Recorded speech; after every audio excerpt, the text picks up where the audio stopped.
네, 반갑습니다. 예, 질문 보겠습니다. 저는 환자를 치료하는 의사입니다. 특히 암 환자분들을 많이 만나고 있는데요. 그러다 보니까 자연스럽게 죽음에 대해서 많이 생각하게 되고 많이 접하게 되기도 합니다. 죽음을 앞둔 이들에게 설하신 부처님의 말씀이 혹시 있을까요? 부처님의 법을 평소에 들었던 분들보다 전혀 듣지 못하는 분들이 더 많은데, 이분들이 죽음에 가까이 가거나 이르렀을 때 무언가 어떤 도움을 드리고 싶기는 한데 어떤 말씀을 드리는 것이 좋을지 잘 모르겠습니다. 의사로서 죽음에 다다른 분들에게 어떤 식으로 이야기를 해주는 게 좋을까요? 이렇게 말씀을 해 주셨는데요. 이건 이제 뭐랄까요? 사람 죽음에 다다른 사람의 분별 의식이 어느 수준에 있느냐에 따라서 다른 방편을 쓸 수 있을 것 같아요. 저는 이제 그제 어떤 일이 있어서 어떤 분을 만났는데, 그분이 불교 호스피스 관련된 일을 오랫동안 평생토록 해왔던 분이셨어요. 그분이 평생 호스피스, 그러니까 돌아가시기 직전, 그래서 돌아가시기 직전에 있는 분 옆에서 부처님 말씀을 전해주고 마음 편안하게 눈을 감고 돌아가실 수 있도록 이끌어주는 그런 역할을 하는 분이셨어요. 그러면서 이제 그분이 무슨 말씀 하시냐면, 자신은 오로지 부처님의 가르침 덕분으로 호스피스 봉사를 평생 잘할 수 있었다, 이렇게 하시면서 누가 봐도 호스피스에서의 가장 중요한 부처님 가르침은 윤회다, 윤회, 이렇게 얘기를 하시더라고요. 그러면서 윤회를 통해서 저는 수많은 사람들을 죽음을 편안하게 이렇게 돌봤습니다, 이렇게 얘기를 한단 말이에요. 방편의 수준에서, 방편으로서는 그게 또 맞을 수 있어요. 그래서 불교에 대해서 전혀 모르고, 이 마음공부에 대해서 잘 모르고 그런 분한테는 지금 그냥 막상 돌아가셔야 되는 입장에서 이번 생이 끝이 아닙니다. 지금 복진 게 많고 하시니까 다음 생에 또 좋은 세상에 가서 다시 새롭게 시작할 수 있을 거예요. 지금 또 좋은 세상에 태어나서 또 복 받으면서 그땐 또 부처님 인연 더 맺으면서 태어날 수 있을 겁니다 하고, 또 이렇게 죽기 전에 부처님 법문을 듣고 이렇게 부처님과 인연을 맺고 성근 공덕을 맺고 부처님 경전도 공부하고 부처님 말씀을 들으면서 이렇게 돌아가시는 시간을 보낸다면 이게 아주 선근 공덕이 되어서, 원래 한번 돌아가시기 직전에 어떤 의식으로 사느냐에 따라서 그 의식으로 그 다음 생에 태어나기가 쉽다는 얘기들이 있어요. 그래서 그런 법문들을, 윤회의 법문들을 들려주면서 이렇게 돌아가시기 전에 부처님의 좋은 말씀을 듣다가 돌아가시면 다음 생에 좋은 곳에 태어나서 부처님 좋은 법문을 들으면서 해탈할 수 있는 그런 인연을 맺을 수 있습니다, 이렇게 얘기하면 그분들이 죽기 전에 아미타불 연부를 하고 난 죽고 나서 그래도 극락왕생할 수 있겠구나 생각하거나, 혹은 또 좋은 곳에 태어나서 또 이 좋은 내 형제 자매들을 또 만날 수 있구나, 이런 마음으로, 또 기쁜 마음으로 이렇게 떠날 수 있는 어떤 인연이 될 수 있겠죠, 그죠?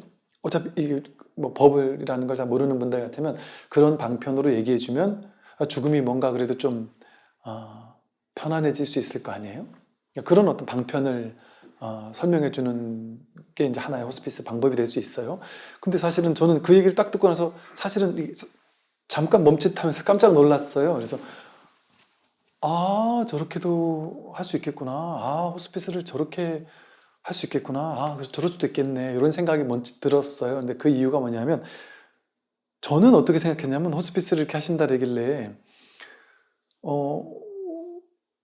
예를 들어 내가 만약에 그 입장이라면, 돌아가시는 직전에 있는 사람이 있다면, 물론 이제 그것은 본인이 이 법에 대한 좀 공부가 돼 있고 이 법에 대한 확신이 있었을 때 그들에게도 이 좀 확신을 가지고 이야기를 할 수 있을 거기는 한 그런 조건이 필요하긴 할 것 같아요. 좀 쉽게 말하면 좀 부처님 공부 인연이 좀 있고 선근 공덕이 조금 있는 사람에게는 진실을 얘기해 줘도 좋지 않을까? 그래서 어떤 진실을, 윤회가 있으니까 다음 생에 좋은 곳에 태어나실 거예요, 이렇게 얘기가 필요한 사람에게 그렇게 얘기하지만, 좀 더 지혜가 있는 사람에게는 진실을 얘기해 줄 수 있지 않을, 물론 그게 좀 모르겠어요. 또 이제 죽기 직전에 너무 시간이 없어서 이런 얘기를 다 못하는지는 모르겠는데, 이런 생각도 해봤어요. 저 같으면은 좀 약간의 그래도 좀 여유가 있고 어쩌면 몇 년 안에 죽을 수도 있겠구나 이런 정도의 생각을 하는 사람에게 그러면 마지막 몇 년을 사신다면 지금까지 살던 방식으로 살지는 마시고 남은 인생 몇 년 안 남은 그 인생을 정말 중요한 공부를 하다 떠나시는 게 낫지 않을까요? 정말 불사의 길이라고 부처님께서 말씀하신 죽지 않는 길, 생사윤회라는 돌고 도는 윤회의 수레바퀴에서 벗어나는 길, 윤회의 길이 있으니까 좋은 곳에 가실 거예요. 이것도 좋지만 생사윤회에서 벗어나는 길이 있으니까 이 공부를 한번 해보세요 라고 얘기할 수도 있지 않을까. 그러면 그분들이 이 공부에 대한 감을 조금이라도 이렇게 눈을 뜨기만 해도 이거는 윤회가 있다는 믿음을 가지고 죽을 때는 그 믿음의 영역이잖아요. 내가 믿는 만큼 조금 편해질 수는 있겠지만 완전한 자유는 아니란 말이에요. 근데 본래 불사의 길이 진짜구나. 불생불멸이라는 것이 진짜구나.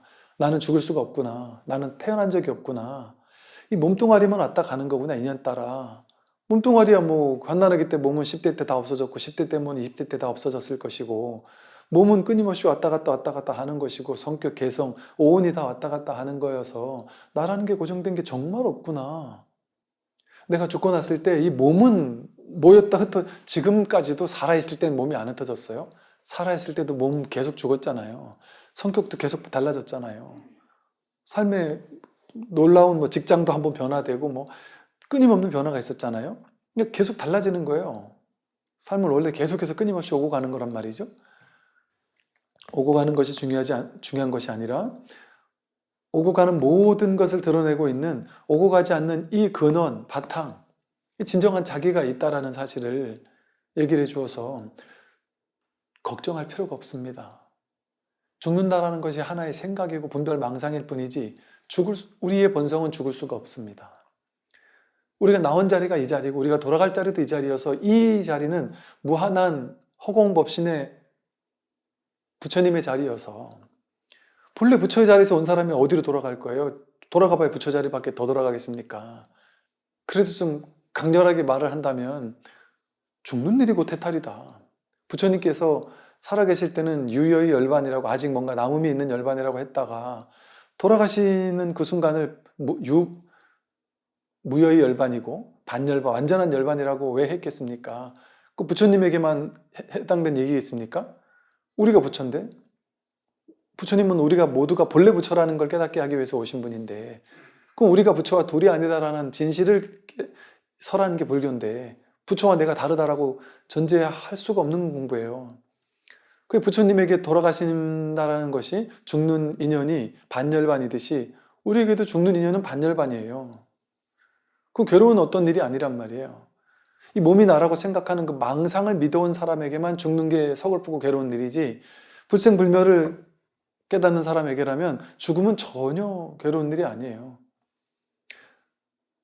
사실 한 생각 일으켜서 분별된 생각을 붙잡고 살아왔었잖아요. 살아오면서. 그게 죽은 거예요, 사실은. 평생 죽어 있었던 거예요, 우리는.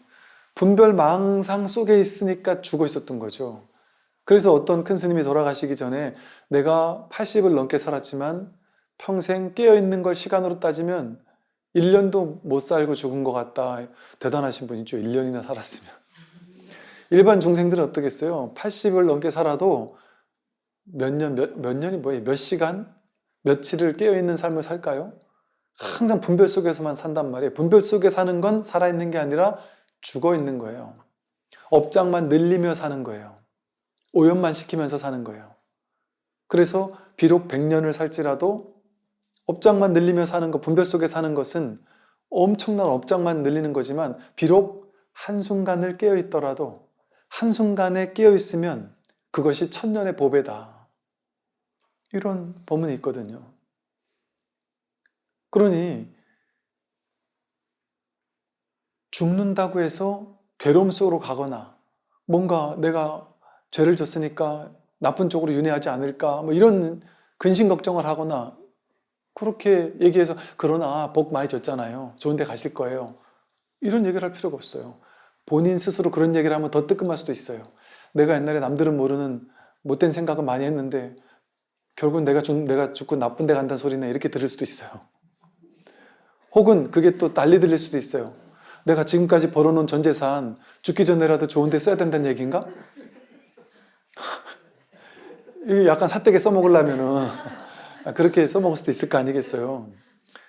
그런데 진실을 들려줘야죠. 죽기 전 우리가 평생 방편만 공부하며 살았다가도 죽을 때가 될 때쯤 되면 이제 1년 뒤에 죽을지 2년 뒤에 죽을지 모른다 싶으면 이제 막판에는 진실을 듣고 죽어야죠. 진실이 뭔지를 듣다가 죽어야지. 못 깨달은다 할지라도. 이 일구 법문이 아니라 이구 법문을 줘야 된단 말이에요. 이게 입하자지 않은데 그 세우는 법문만이 아니라 깨뜨리는 법문을 줘야 된단 말이에요. 이제는 시간이 얼마 안 남았으니까. 원래 죽어도 죽는 바가 없다라는. 그러니 두려워할 필요가 없는 거예요. 지옥이 어디 있느냐? 죄가 어디 있느냐? 죄의식에 사로잡힐 필요가 없다. 그 분별의식 아니냐 그것이. 자기 생각 속에 사로잡혀서 죄니 복이니 하는 그걸로 스스로 극락도 만들고 지옥도 만드는 거지. 어디 그런 게 어디 따로 있겠느냐. 오로지 한 마음뿐이다. 불생불멸하는 자기의 성품이 있는 거여서 이 성품 하나가 몸도 만들어내고 느낌, 생각, 의지 만들어내고 삼라만상, 팔만사천의 모든 존재를 만들어낸 것뿐이지 그 모든 존재의 근본 바탕이 한마음이어서 이 일체 모든 존재가 다 여기서 오고 가는 거지 내가 살았다 죽는 게 아니고 온 우주 삼라만상 전체가 내 마음 위에서 왔다 가는 거다. 내가 그러니다. 그럼 온 우주 전체가 내 마음 위에서 오고 가는 건데 내가 이 세상에 왔다가 간다고 그런 망상을 믿을 필요가 있느냐. 나는 그렇게 비좁은 육신에 갇힌 그런 작은 존재가 아니다. 내가 바로 온 우주 법계 혹은 법신이다. 온 세상, 온 우주 모두가 내 손바닥 위에서 잠시 임시로 드러난 걸 뿐인데 어떻게 내가 죽을 수 있느냐? 이것들이 오고 갈 수가 있을 뿐이지. 눈앞에서 이 세상이 오고 가는 거지. 내가 왔다가 떠나가는 게 아니다. 내가 죽고 나서 이 세상은 남는데 나만 죽겠지? 그 자기 망상이다 그게. 평생을 생각으로 그런 망상 속에서 살았는데 이제라도 진실에 눈을 떠야 되지 않느냐. 진실은 그런 것이 아니다. 죽고 사는 것이 아니다. 이것이 진정한 안심 아닐까요? 죽어도 죽을 수 없다라는 거. 우리 생명은 영원하다라는 거. 이것이야말로 진정한 안심이고 눈을 감는 사람이 이것처럼 두렵지 않게 눈 감을 수 있는 게 어디 있겠어요. 근데 윤회를 얘기를 해버리면 근원에서는 윤회를 또 방편으로는 그럴 수 있겠지만 윤회만을 또 얘기를 해버리면 우리들은 누구나 자기 안에 죄진 게 있어요. 잘못한 게 있어요. 남들은 모르는 뭔가 찜찜한 게 있단 말이에요. 그러니까 죄의식에 시달려서 내가 죽고 나서 잘못될 수도 있어. 나쁜 데 갈 수도 있어. 지옥 갈 수도 있어. 이런 거에 시달리기가 쉬워요. 그래서 그럼에도 불구하고 지옥은 없다. 진실을 이제는 설해야죠. 그럼에도 불구하고 그 지옥이랑 지옥이랑 천당이라는 건 자기 의식이 만든 망상이다. 과거 미래가 없는데 무슨 내가 없는데 어떻게 누가 죽을 거냐.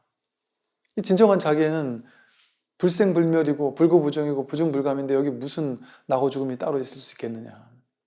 이 진실을 설해주면은 어쩌면 죽음에 임박한 사람은 못 알아들을 것 같지만 더 잘 알아들을 수 있어요.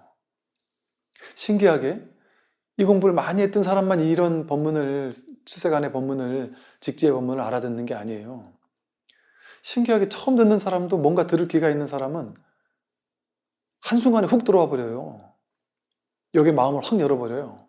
그런데 인연이 안 되는 사람은, 시절 인연이 안 되는 사람은 20년, 30년, 40년, 50년을 불교 공부한 사람인데, 불교에 돛한 사람인데, 불교 교리 공부를 어마어마하게 많이 하고 기도 수행도 엄청나게 한 사람인데도 이 직지법문을 들으면 저 도저히 믿을 수가 없다. 어떻게 말도 안 되는 부처님이 하신 말씀과 거꾸로 된 얘기를 하는데 부처님은 기도 수행하라 그랬는데 조스님은 수행하는 거 아니라고 하는 게 말이 돼?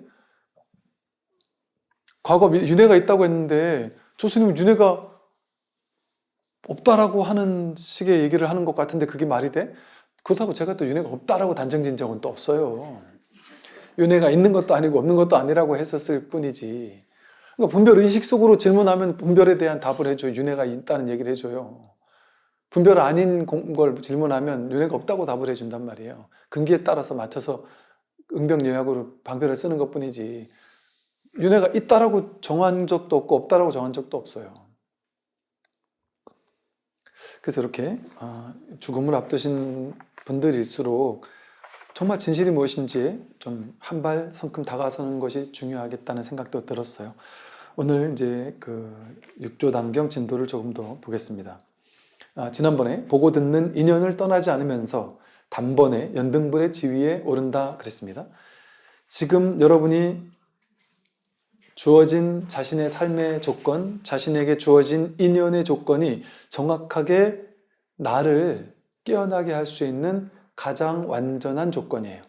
설사 내 마음에 안 들더라도, 설사 남의 인생은 좋아 보이고 내 인생은 뭔가 깝깝하고 마음에 안 들고 괴로움이 있더라도 그 괴로움을 통해서 내가 뭔가 해결할 것, 해소할 것이 있고 그 괴로움을 통해서 내가 뭔가 딛고 일어서서 깨달음의 인연을 만나게 될 소중한 기원이 될 수 있는, 뭔지는 알 수 없어요. 제가 이런 식의 방편을 썼지만 뭔지 알 수 없어요. 우리는 영원히 알 수 없어요. 왜 나한테 이런 괴로움이 오지? 몰라요. 알 수 없어요. 그런데 믿으세요. 뭘 믿어요? 자기 생각을 믿지 말고 성품을 믿고 성품에 내맡기란 말이에요. 어차피 자기 생각을 믿어봐야 생각대로 온갖 생각을 해봐야 괴로움밖에 더 있어요? 알 수 없는데? 생각은 알 수 없어요. 몰라요. 이 세상 그 어떤 것도 결국에 가면 모른다는 결론밖에 없어요. 몰라요. 알 수 있는 게 아무것도 없어요. 근데 뭘 그렇게 죽을 때까지 알려고 그러냔 말이죠. 모르는 거에 딱 포기해버리면, 항복해버리면 항복기심.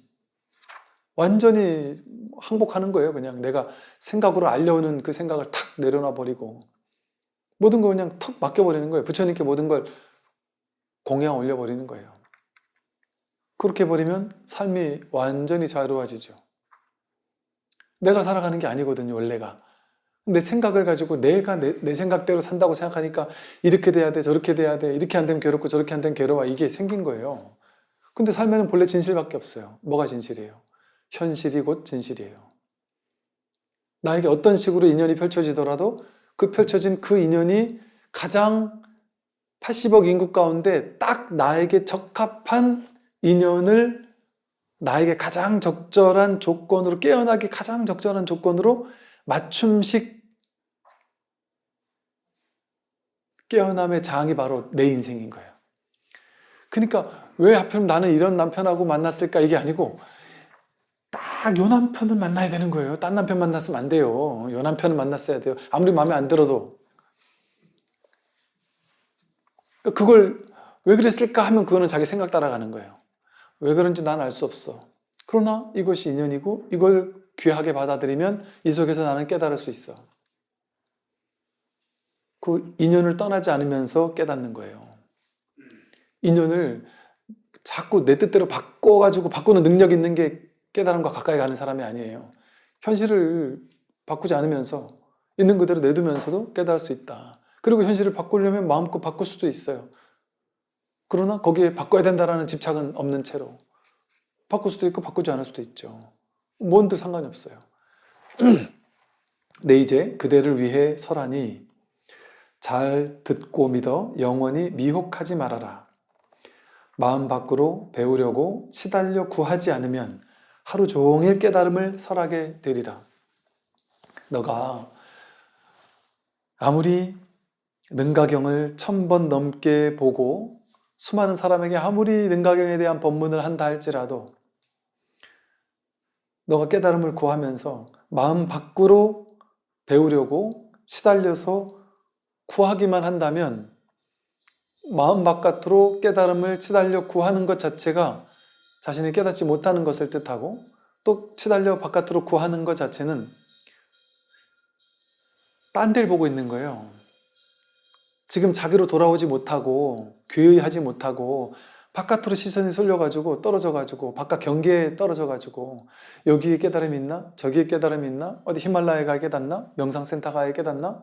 이거 해야 깨닫나? 저거 해야 깨닫나? 이 일을 해야 되나? 저 일을 해야 되나?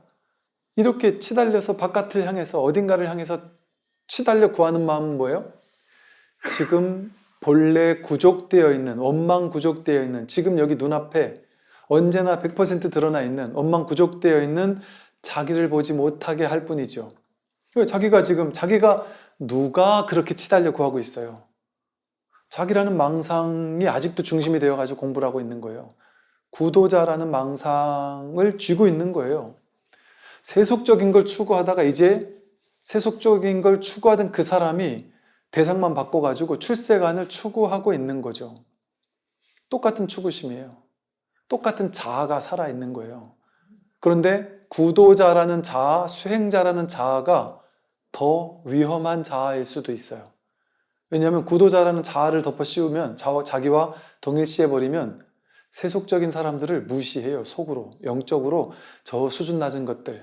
나는 되게 위대한 이 마음 공부를 하는 사람이고 불법 공부를 하는 사람인데 저 수준 낮은 사람들 언제쯤 철들까? 언제쯤 저 이 공부 인연될까? 그러면서 영적인 우월감에 시달리게 될 수도 있어요. 더 큰 병이죠. 똑같은 치달려 구하는 추구심이면서. 불교에서는 그래서 치구심 이런 표현을 썼어요. 치구심. 치달려 구하는 마음. 그냥 구하는 것도 아니에요. 그냥 치달려 다 가는 거예요. 그거 얻으려고, 깨달음 얻으려고 막 치달려 가는. 그 마음만 없으면 하루 종일도 깨달음을 설하게 된다. 바로 이 법의 자리에 있으니까 끊임없이 법이 그냥 흘러나올 수 있는 거예요. 근데 치달려 구하는 마음은 거기 법이 있겠어요? 법을 아직도 찾고 있는 마음인데. 근데 어떻게 해야 치달려 구하지 않을까? 그런다고 해서 이 말을 잘못 들어서 여러분이 나 오늘부터 치달려 구하지 않을 거야. 오케이. 그러고서 나 이제 절에도 안 가고 법문도 안 듣고 아무것도 안 할 거야. 그게 깨달은 게 아니에요. 그래서 그래서 불교에서는 항상 중도로밖에 설할 수가 없어요. 치달려 구하는 거에 막 사로잡혀 있는 사람한테는 치달려 구하는 거 아니야 라는 법문을 해서 거기 치우친 걸 깨뜨려 주는 거고요. 또 공부 안 하는 사람한테는 열심히 구해야 돼. 열심히 발심을 해가지고 내가 이 마음 깨닫겠다고 간절히 마음을 내야 돼. 이렇게 얘기를 해줘야 된단 말이에요. 그래서 어떤 사람에게는 깨닫겠다 하는 간절한 발심을 해가지고 이 법 하나 깨닫는 거를 구하도록 만들어 버려야 돼요. 그리고 너무 치달려고 하는 거에 사로잡혀서 거기 특정한 그런 사람에게는 치달려 구하려는 마음을 탁 깨뜨려줘야 되는 거예요. 그런데 여기서 지통비구에게 어느 정도 공부가 되고 있는 지통비구에게 지통비구가 너무 치달려 구하려는 마음이 너무 강하고 세고 했으니까 그거를 그냥 마지막에 가서 탁 깨져버리니까 그게 팍 사라지면서 문득 자기를 확인할 수 있는 인연이 생긴단 말이에요. 그러니까 이 지통비구 같은 쯤 되는 스님한테 이렇게 치달려 구하는 것도 아니다 이렇게 얘기한 거예요. 그러니까 이렇게 스님들한테 하는 법문이니까 그 스님 그렇게 치달려 구하려는 그 마음 툭 끊어질 때가 있단 말이에요. 이게 억지로 내가 끊는 게 아니에요.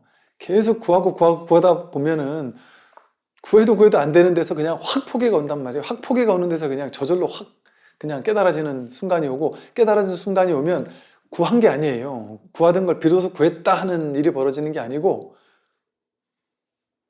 구할 게 없었네. 본래 있던 거네. 나한테만 있던 게 아니라 어이없게도 모두가 지금 이 순간에 다 쓰고 있네. 이런 젠장. 나한테만 있었으면 좋겠는데 다 있던 거 아니야. 이게 뭐 대단할 것도 없는 거 아니야. 그러면서 구하던 걸 얻거나 끝나는 게 아니고 구할 필요가 애초부터 없었구나.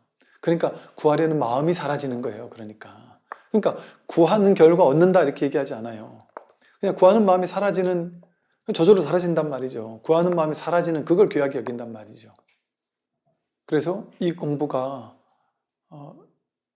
귀한 거예요. 뭐랄까요? 이제 더 이상 궁금한 게 없어진단 말이죠. 모르는 게 없고. 근데 물론 머리로 질문하면 머리로는 알 수도 있고 모를 수도 있죠. 머리로는. 근데 더 이상 궁금한 게 있을 수가 없어요. 그냥 질문이 사라진단 말이죠. 그것이 진정한 공덕이어서 그렇게 되면 하루 종일 깨달음을 설하는 게 아니라 평생을 깨달음을 설해도 부족함이 없는 거예요. 지통이 다시 여쭈었다. 네 가지의 사지의 뜻을 조금 더 듣고자 합니다. 대사께서 말씀하셨다. 그대가 이미 삼신을 깨달았다면 곧 사지에 밝을 텐데 어찌 다시 묻느냐? 만약 삼신을 빼고 따로 사지를 논한다면 이는 지혜는 있으나 몸은 없는 것과 같아서 이 지혜 있음이 도리어 지혜 없음이 되어버린다. 균형 잡힌 지혜, 삼신사지에 지혜 있는 깨달음이 있어야 된다는 얘기예요. 그러면서 다시 개송으로 말씀하셨다. 대원경지는 본성의 청정함이요. 대원경지를 설하는 것, 대원경지가 따로 있고 뭐 본성이 따로 있고 이게 참 말장난 비슷한 것이 대원경지 이게 큰 게 이게 마하 이 법이 마하여서 큰 게 대하면 끝나는 거예요. 이게 대거든요. 마하거든요. 원 이게 원만한 거거든요. 이게 모서리가 없이 이거 하나가 그냥 원만하게 이루어진 거거든요. 이게 거울 같단 말이에요. 이게 거울 같은 성품이 이 마음 하나가 거울 같은 성품이에요. 이게 지혜예요. 이 마음 하나가 지혜예요. 그러니까 대원경지가 이 일이죠. 이 자기 본성이 대원경지예요. 근데 대원경지는 본성의 청정함이다. 뭐 이렇게 말할 수 있죠. 그런데 이게 다 같은 얘기 지금 계속 동어 재반복이에요. 대원경지가 같은 얘기란 말이에요. 근데 대원경지는 본성의 청정함이다. 이게 본성이고 이게 청정함이에요. 또 평등성지는 이게 평등한 거예요. 평등한 성품의 지혜란 말이에요. 이게 평등한 성품이에요. 평등성지가 다른 게 아니라 이 자리로 오면 온 우주 삼라만상이 전부 다 하나의 부처로 돌아가서 전부 다 평등하게 돌아오죠. 평등한 이 한마음으로 돌아오죠. 여기는 분별되는 둘, 셋이 없으니까요. 부처와 중생이 없고 깨닫고 못 깨닫고도 없고 잘나고 못나고도 없고 그 어떤 차별 분별이 사라지니 이걸 다르게 말하면 평등한 성품이라고도 할 수 있지 않겠어요? 이게 평등성지예요. 또 평등한 성품의 평등성지는 마음에 병 없는 것이다. 조금 이제 다르게 설명한 거예요. 평등성지가 아닐 때는 뭐가 있어요? 재치식 말라식 있잖아요. 자기 중생의 아상을 사로잡혀서 집착하는 자아 집착식이 있잖아요. 자아를 집착하는 거, 몸과 마음이 나다라는 마음의 집착, 그게 병이잖아요. 몸과 마음이 나다라고 생각하면 몸과 마음이 나라고 생각하니까 내가 남들보다 더 잘해야 되고 더 많은 걸 가져야 되고 온갖 분별이 생겨요. 그러니까 내 입장에서 좋은 게 있고 싫은 게 있어요. 좋은 거는 취해야 되고 싫은 건 버려야 돼요. 좋은 건 취하기 위해서 평생을 살잖아요. 노력하면서, 애쓰면서. 마음에 안 드는 걸 없애기 위해서 안 없어지면 화내면서 탐진치 삼독을 일으키면서 산단 말이죠. 그러니 제7식, 자아 집착식, 그게 마음의 병이에요. 그러니 평등성지는 마음에 병 없는 것이 평등성지죠. 묘관찰지는 보되 봄이 없는 것이다. 묘관찰지, 묘하게 관찰한단 말이에요. 분별 없이 관찰한다. 지관을 얘기를 해요. 분별하지 않고 있는 그대로를 있는 그대로 본다. 이게 정견이에요. 그러니 보되 봄이 없이 본다. 보긴 봐요. 그리고 분별할 거 다 분별해요. 이건 좋고 저건 나쁘고 이 사람은 나랑 친한 사람, 친하지 않은 사람 모든 분별을 다 하고 분별을 그대로 써요. 어리석어지지 않는 거예요. 분별을 못하는, 분별력이 없으면 어리석은 사람이죠. 내가 분별하지 않는 지혜가 생겨났다고 길거리에 있는 아무나 보고서 다 나다 하고 나랑 하나다 하고 아무 남자나 아무 여자나 가서 끌어안으면 큰일 나죠. 네가 나고 내가 네야 이러고 내 집안엔 재산 다 아무나 갖다 퍼주고 뭐 그게 부처가 아니잖아요. 분별하되 분별하는 바 없이 분별한다는 거예요. 보되 봄이 없이 보는 거예요. 그래서 분별을 하는 거 다 할 줄 알아요. 재산 잘 지킬 줄도 알고 내 가족 잘 지킬 줄도 알고 때로는 베풀 때는 베풀 줄도 알고 옳다 그르다 맞다 틀리다 잘났다 못났다 할 거 다 한단 말이에요.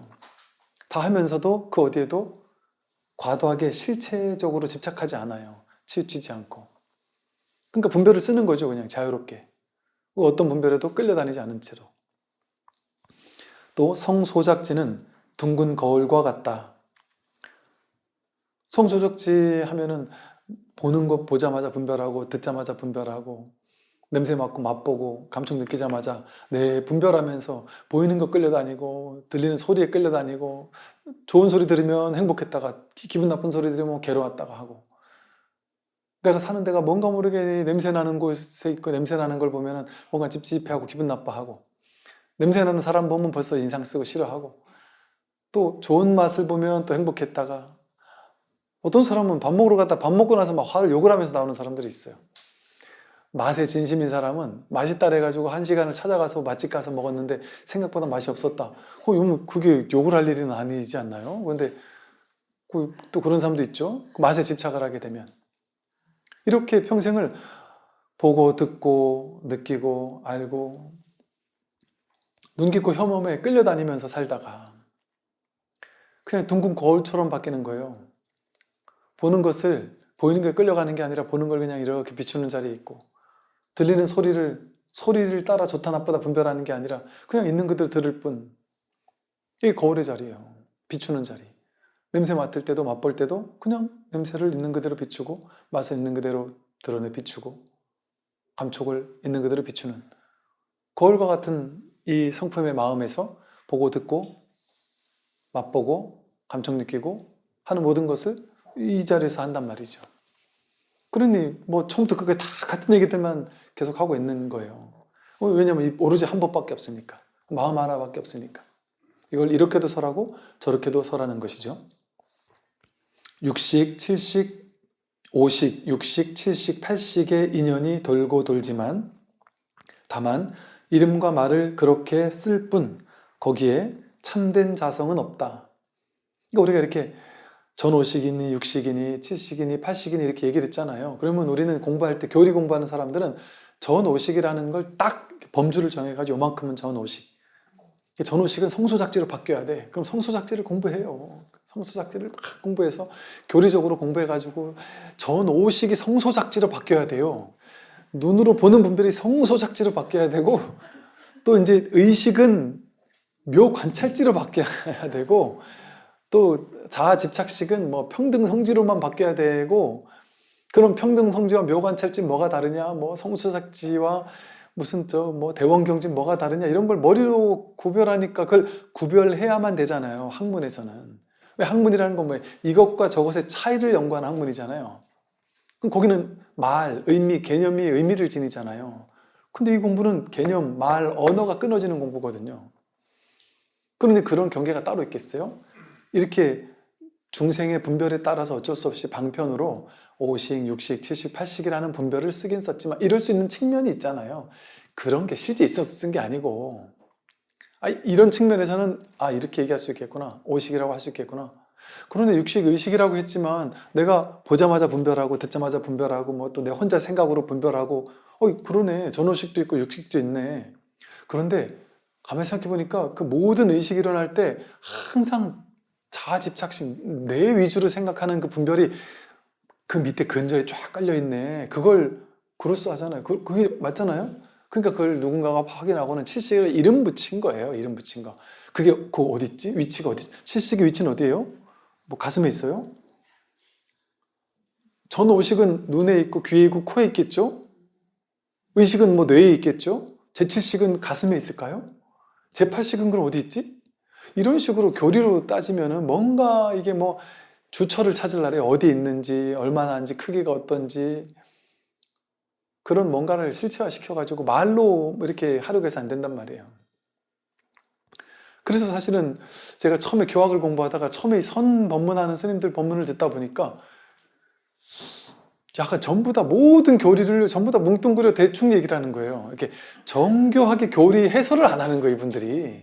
그러니까 처음에는 이분들이 확실히 그 학문을 제대로 공부를 안 한 분들이라, 이 선사 스님들은 학문적 깊이는 없구나 이렇게 생각했어요.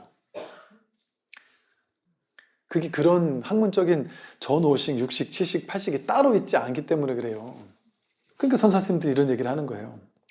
그러니까 전오식, 육식, 칠식, 팔식 이런 거 듣고서 여러분, 내가 유식불교를 공부해 봐야 되겠구나. 그래가지고 유식불교 대학원 같은 데 가가지고 막 공부를 한, 머리 싸매고 공부한다.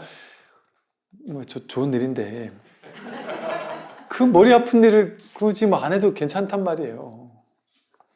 다만 이름과 말을 그렇게 쓴 것뿐이에요. 5식, 6식, 7식, 8식 그게 뭐 그렇게 따로 떨어져, 그런 뭔가 범주로 따로 떨어진 게 있겠어요? 거기에 참된 자성이 없어요. 그거 자체에 독립된 성품이 없단 말이에요. 그것도 고정된 실체가 아니란 말이에요.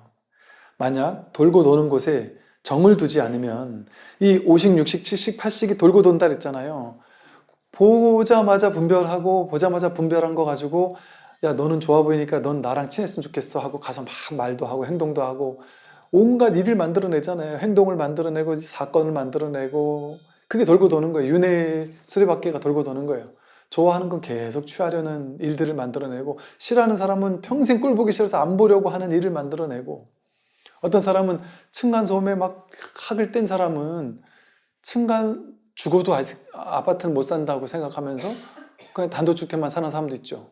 죽을 것 같아서 층간소음 때문에 죽을 것 같아서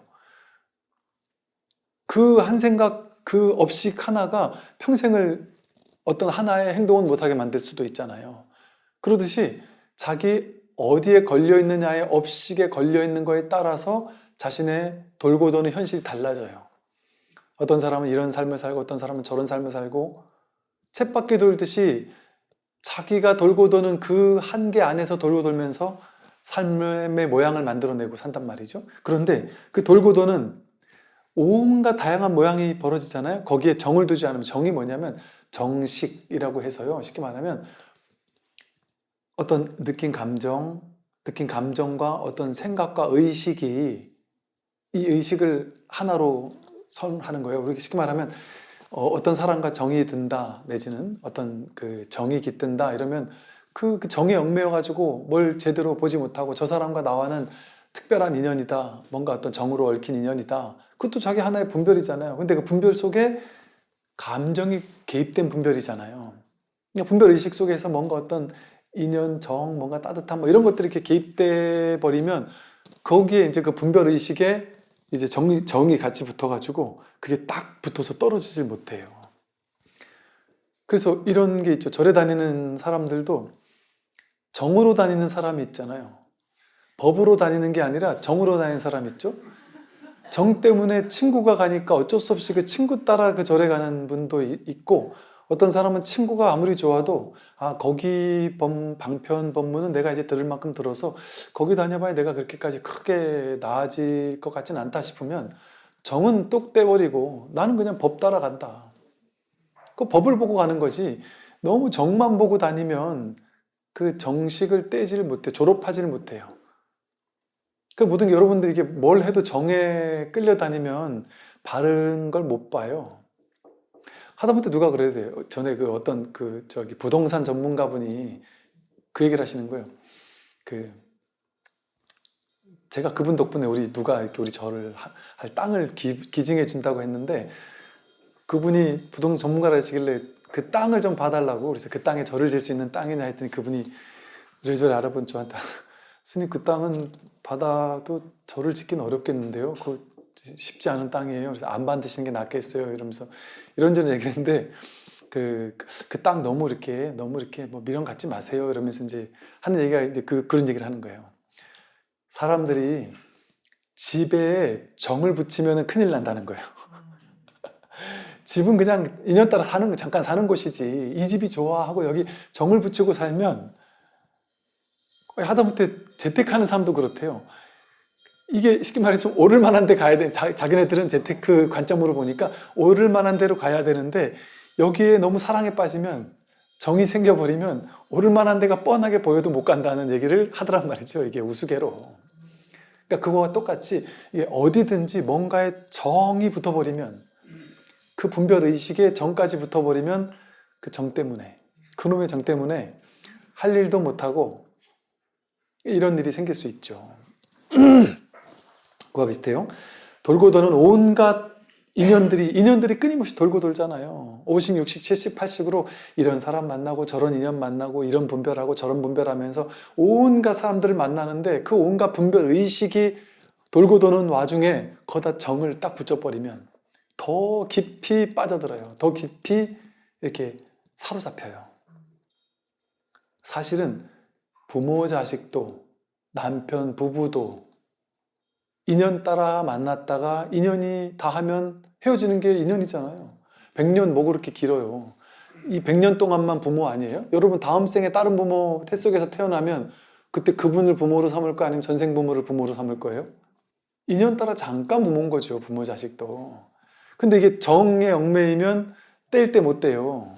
그러니까 나중에 40, 50대 가지고도 부모가 그 자식이 돈을 너무 많이 버니까 너 시집 장가 가지 마 하고 용돈 얼마씩 줘 이래가지고 막 계속 가스라이팅을 하면 야, 나 이렇게 너무 이 부모님을 내가 버리고 떠나야 되겠는데 버리고 못 떠난다니까요. 근데 주변에서는 알아요. 야, 너 아무리 부모라도 그렇게까지 널 힘들게 하면 떠나는 게 맞아. 남들은 그렇게 얘기해도 본인은 못 떠나요. 그놈의 정 때문에. 근데 그 정이라는 것도 인연 따라 돌고 도는 업식 가운데서 정을 붙인 것 뿐이에요. 그 인연 따라 이분을 만나서 내가 더 깨닫지 못하겠다 싶으면 과감하게 뗄 수도 있어야 돼요. 부처님이 가족 다 버리고서 출가하셨던 인연인 것처럼. 그러나 그게 진짜 버린 게 아니에요. 그건 진정으로 살린 거죠. 깨어나게 했기 때문에. 그래서 이 돌고 도는 윤회의 업식, 5식, 6식, 7식, 8식이 돌고 도는 가운데 정을 두지만 않으면 그러면 번잡한 분별망상 속에서도 대선정에 머물 수 있다. 이 공부하는 사람도 결국에 가서는 이 어느 정도 공부가 됐어도 나중에 가서는 이 정이 제일 끝까지 남아요. 이 분별 의식 떼는 거는 오히려 좀 쉬워요. 생각, 분별 이것 좀 떼는 것들은 그래 어렵지 않은데 이게 정으로 붙어버리면 그게 끝까지 가죠. 오래 가죠. 그래서 뭐 이게 자식지간, 부모지간 뭐 이런 정으로 얽매인 경우가 제일 오랫동안 가는 거죠. 그래서 이렇게 정을 두지 않으면 번잡한 분별 망상 속에서도 대선정에 머문다. 이 대선정이 뭐예요? 언제나 항상 선정인 선정이에요. 이게 언제나 무엇을 하든 아무리 시끄러운 전쟁통 속에 있더라도 대선정은 깨지지 않는 대선정을 말해요. 언제나 이 한 성품 속에 있는 이 성품을 다르게 이름해서 대선정이라고 하는 거예요. 그래서 이 대선정 속에 언제나 머무는 것, 그것이 진정한 우리의 본성이다. 오늘 여기까지 말씀드리겠습니다. 수고 많으셨습니다.